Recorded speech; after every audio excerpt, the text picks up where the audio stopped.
Y bien, estamos con el congresista de Gana Perú, Daniel Abogata. Daniel, buenas noches. ¿Qué tal? Buenas noches, Jaime. Un gusto estar contigo. Bueno, Mario Vargas hizo tenido unas declaraciones hoy día fuertes en relación a todo este tema del apoyo de los presidentes el aval, digamos, a la situación venezolana y a las elecciones venezolanas. Ha dicho que los presidentes de América Latina no deberían legitimar un posible fraude electoral yendo a asistir a la entronización de Maduro. Dice que los países democráticos no son coherentes por apoyar a gobiernos autoritarios. Incluso los calificó de cómplices contra el pueblo venezolano, los presidentes que acudieron. Bueno, esto es simplemente para introducir. La pregunta es, ¿por qué el Perú, a través de su presidente, porque el presidente encarna a la nación, avala un proceso electoral muy desigual, por decirlo menos, y sobre todo un régimen claramente no democrático, autoritario como el venezolano, con gran entusiasmo, viajando? Pero, Jaime, yo creo que el saludo que hace uno ante el anuncio de un colegio electoral, como fue el caso, la primera que ya fue criticado, que el presidente salude, ¿no? Eso fue la primera crítica, después de que el colegio electoral da un resultado definitivo según el colegio electoral venezolano. Yo he tenido oportunidad de estar con el presidente, con el canciller, con la Junta de Portavoces, y hemos visto realmente que había una situación de crisis. El presidente es presidente pro tempore de UNASUR. Y la crisis es una crisis con consecuencias latinoamericanas muy serias y también mundiales. O sea, no estamos hablando de un simple hecho de que porque hay un problema, hay una crisis latente, tú desconoces todo el sistema electoral venezolano, desconoces todas las instituciones que debieran de ser tutelares en Venezuela, porque hay un reclamo. Tú no puedes a priori decir, ok, como hay un reclamo, te desconozco y rompo con todo el protocolo, rompo con el reconocimiento de todas las instituciones que se supone que son tutelares en Venezuela. No, pero no se trataba de eso, simplemente es que sí, de pedirse, lo que se estaba pidiendo era un recuento, pero no simplemente claro, de palabra, Jaime, ¿no? Un recuento real y... Pero Jaime, lo que tiene no, que sobre saber... todo, ¿por qué habría de viajar el presidente a Venezuela, ¿no? ¿Y por qué no habría de viajar? O sea, cuando asumió Ollanta estuvo presente Chávez en el Perú. Hay una reciprocidad entre los países latinoamericanos, creo que es bastante significativa. Yo creo que es muy raro que un país latinoamericano no esté cuando asume el mando otro. Ahora, la crítica se está avalando. O sea, yo no creo que se esté avalando absolutamente nada. Lo que tiene que saber la población es que hubieron dos condiciones que el presidente Ollanta puso que eran de cumplimiento obligatorio para su presencia allá. Una de ellas era el recuento, o la llaman la auditoría de votos, que hasta que no se puso firme durante el día, que antes que vengan los presidentes, que fueron gestiones que se estuvieron haciendo, se logró.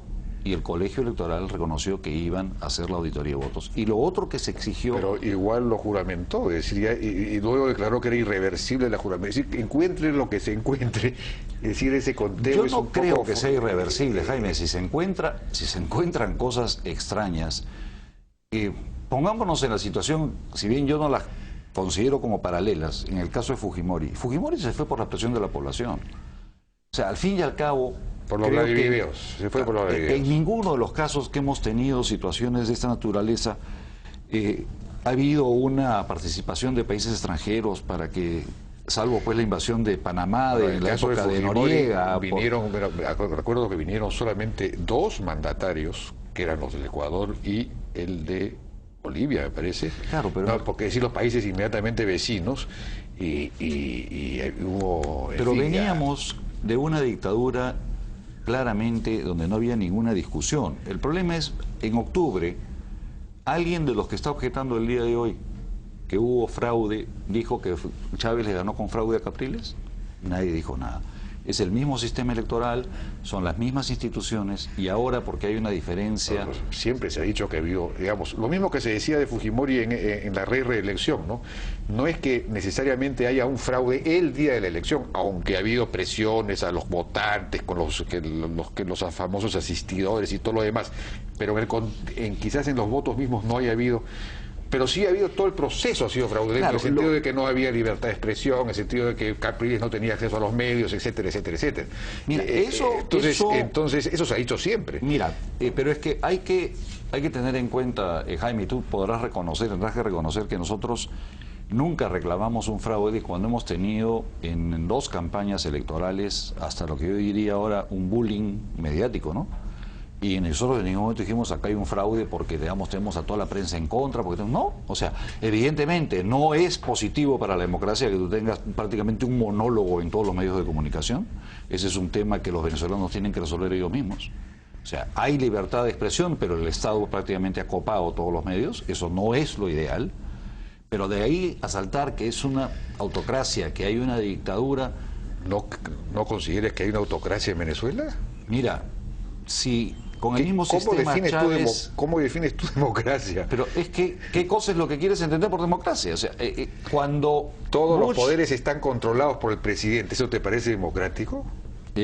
No hay prensa prácticamente opositora en la televisión porque han vendido sus empresas. RCTV fue cerrada por el gobierno, cerrada. RCTV que era la crítica.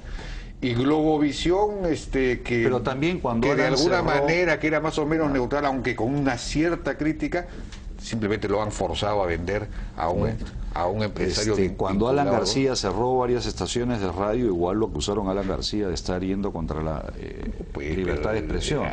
¿Qué estaciones de yo radio? No estoy acá para defender, Jaime, o sea, para comenzar, yo lo primero que quiero resaltar es que respeto el proceso venezolano, no compartimos muchísimas de las cosas que tienen y la forma de llevar, pero yo respeto la autonomía y la soberanía de cada país. No, pero preocupa, digamos, el diagnóstico que puede haber acerca de si Venezuela es o no democrática, porque lo que se ha dicho también es que aquí podríamos estar ante una especie de sindicato de presidentes que ante una suerte pues de reciprocidad en el tiempo, ¿no? Hoy por mí, mañana por ti. ¿No es cierto? Si el presidente Humala o el gobierno quisiera tener un proyecto reeleccionista, sea directo o a través de la esposa de la primera dama, entonces esto podría después ser avalado o, en fin, eso es... Yo creo que ahí hay un exceso de creatividad. Yo creo que nadie puede poner en duda la seriedad del proceso democrático brasilero, argentino, colombiano, el propio ecuatoriano. ¿Alguien ha cuestionado? O sea, esto el ecuatoriano ha sido cuestionado, el argentino también. Entonces, cuando no ganan... En Brasil no hay cuestionamiento. Bueno, entonces si todos los procesos latinoamericanos están cuestionados... En Brasil no hay, Chile tampoco. Bueno, el presidente Piñera no fue a Venezuela, por ejemplo, ¿no? No fue, pero avaló el comunicado de UNASUR. O sea, el presidente Piñera no se opuso al comunicado de UNASUR y no se opuso a que vayan. Entonces, si nosotros vamos a adoptar a priori situaciones, yo le pregunto a Jaime, ¿cómo deberíamos actuar frente a China? ¿Cuál debería ser nuestra relación con China?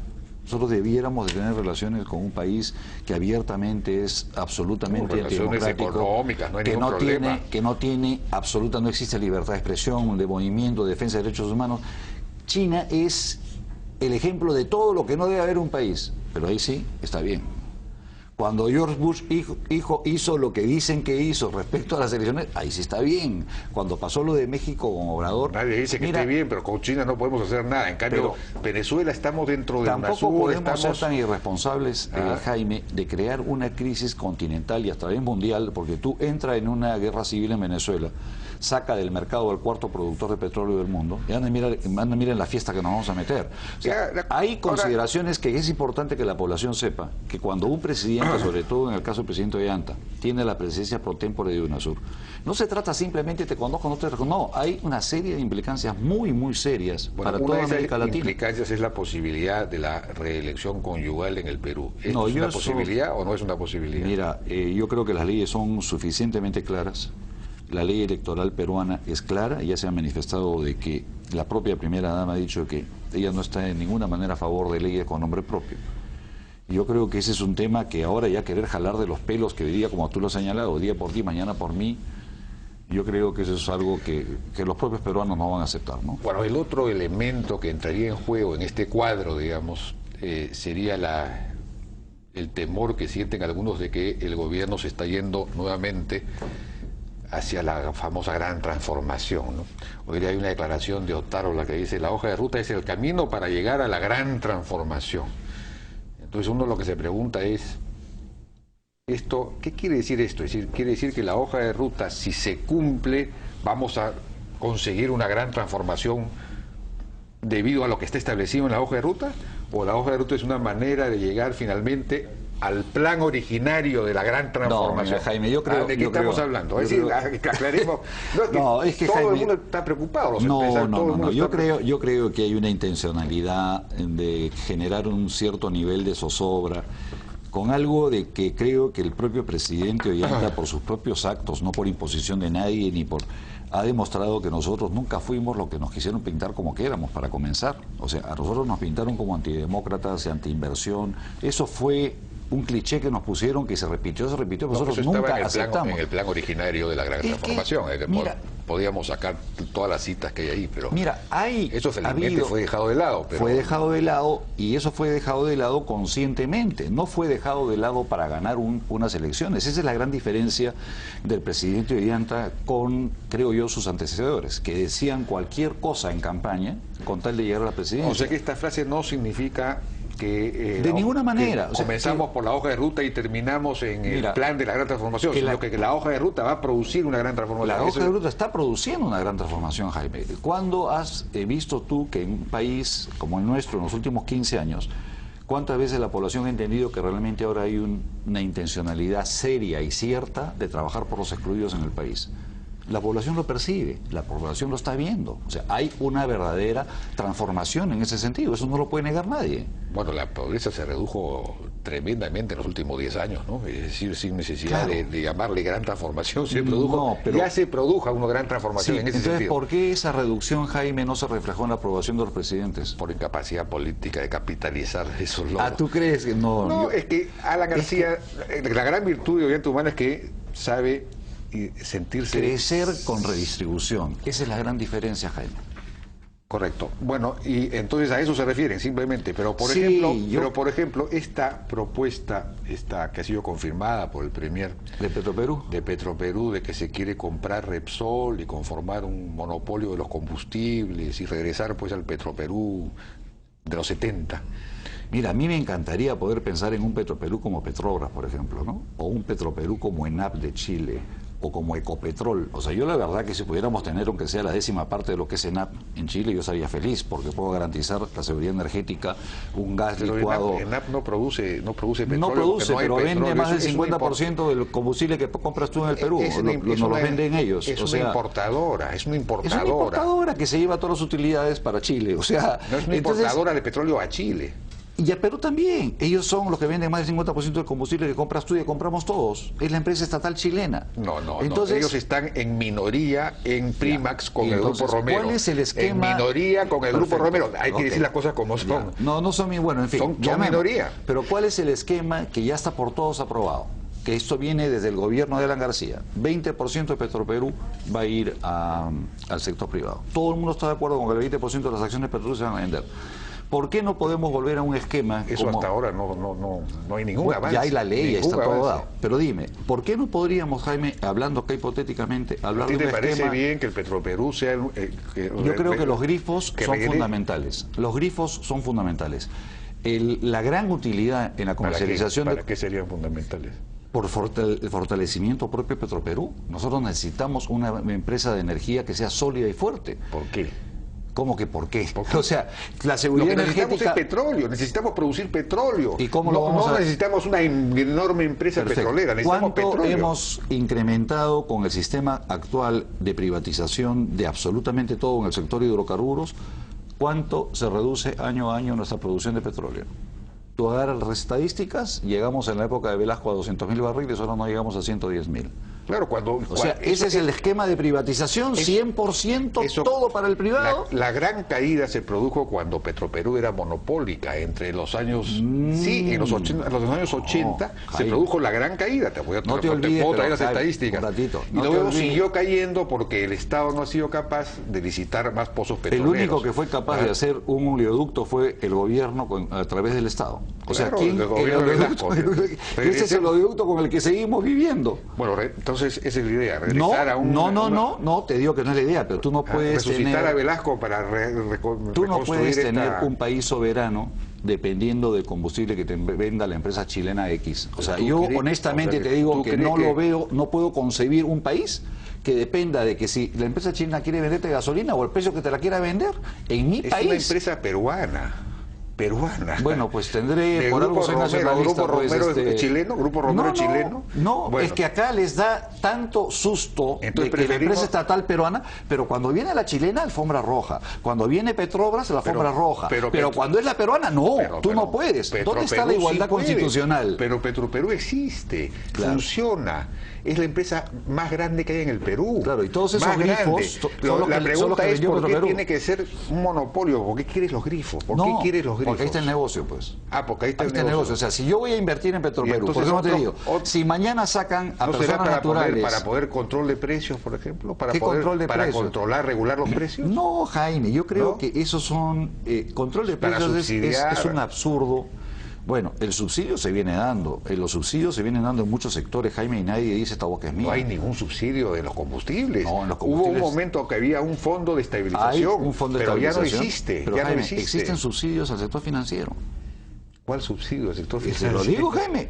Tú analiza lo que Bueno. son los creadores de mercado. Esos 4 bancos que han sido bautizados como los creadores de mercado reciben 1.500 millones de soles anuales en intereses liberados de impuesto a la renta. Y son dineros del tesoro público que se los entregas a la empresa privada, Intereses, liberados del impuesto a la renta. Pero los intereses tienes que pagárselos al ahorrista. El ahorrista es el banco el que se lleva las utilidades, no es el ahorrista. El ahorrista es el que recibe los intereses. El banco, un ratito, Perdón, no, oye, no, ¿qué es no, esto? no, Jaime. Los intereses... Los intereses de los bonos que solamente pueden comprar esos bancos que he escogido yo a dedo, esos intereses no son para el ahorrista, esos intereses son para los accionistas de los bancos.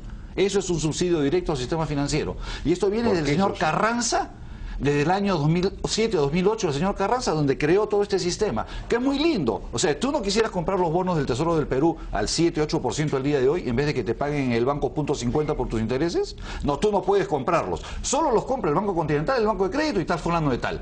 El privado, no, tú no, señor. ¿El privado Eso no es para puede ellos. comprar? No los puedes comprar. Ah, está muy mal. Te estoy Totalmente diciendo. de acuerdo contigo. Te dicen, en Pero el mercado entonces, secundario, que los compren si en el eso mercado. está mal, ¿por qué estaría bien que una empresa No, pero es que como tú dices, Petroperú eso sí nadie haga se da subsidios? cuenta, porque no se- Estoy de acuerdo contigo, eso está pésimo. Por eso, pues están Pero ¿por qué haciendo te- subsidios ahorita al gas, al GLP, Está muy al gas. mal. Está muy mal. Bueno, a GLP hay subsidios, perdón, un subsidio para los sectores pobres. ¿Cómo puede ser, redistribuyes la Puede riqueza? ser, para Ahora, sectores pobres puede ser, yo lo cuestiono, Jaime, pero en fin, puede lo puedo ser, aceptar. puede ser que el Pero- subsidio indirecto sea algo negativo, porque eso, digamos, lo que estamos viendo, lo que ocurre en Venezuela, que ellos han entrado a subsidiar productos y se han ido al demonio. Lo que se hace y lo que Brasil comenzó a hacer era entregar los recursos directamente a la gente necesitada y que ellos adquieran el bien. Evidentemente, un subsidio directo a un bien, lo que se está haciendo acá, entregar el bono, por ¿Tú ejemplo, no para el crees galón- que una empresa, el Estado, contando con una empresa monopólica, poderosa, no va a tener la tentación, sobre todo si es un Estado con tendencias Pero populistas? es que ya va a no me ser, refiero ya va a ser necesariamente- 20% privatizada. O sea, si tú colocas... 20% no es nada, no tienes poder. Tendrías que ser pues 50%, pero se comienza con algo. Se comienza Yo con me algo, imagino- Jaime. O sea, si a ti te permitieran, si a mí me dicen que Petroperú va a comprar los grifos, yo mañana me pongo en cola para comprar acciones de Petroperú. Ahora, Repsol es una empresa que está súper endeudada, que tienes que hacer unas inversiones tremendas, vamos a gastar dinero del público, de los contribuyentes para comprar una cosa, francamente, yo no sé si la gente, si ya Pero no es estuviera... tanto dinero, Jaime. O sea, Yo no sé si va a haber personas que se animen a comprar el 20% de Petroperú, si es que se va a meter en estas aventuras empresariales. no, yo te digo una Bueno, cosa, Jaime. No, a que ver, si tenemos un minuto, no, ya no, ya no. bueno, yo te digo, justamente lo que se trata es de que Petroperú no se fortalezca para comprarla barata. De eso es lo que se trata. Por eso es que a Petroperú no le dejan Pero hacer tú lo crees que que se va tiene a que hacer. fortalecer comprando Por una empresa supuesto, recontra ¿cuánto endeudada? más vale? Repsol está quebrada. No, la es Pampilla una no la va a empre- comprar nadie. es una- La Pampilla déjasela para ENAP. O sea, la Pampilla que se la lleven los chilenos.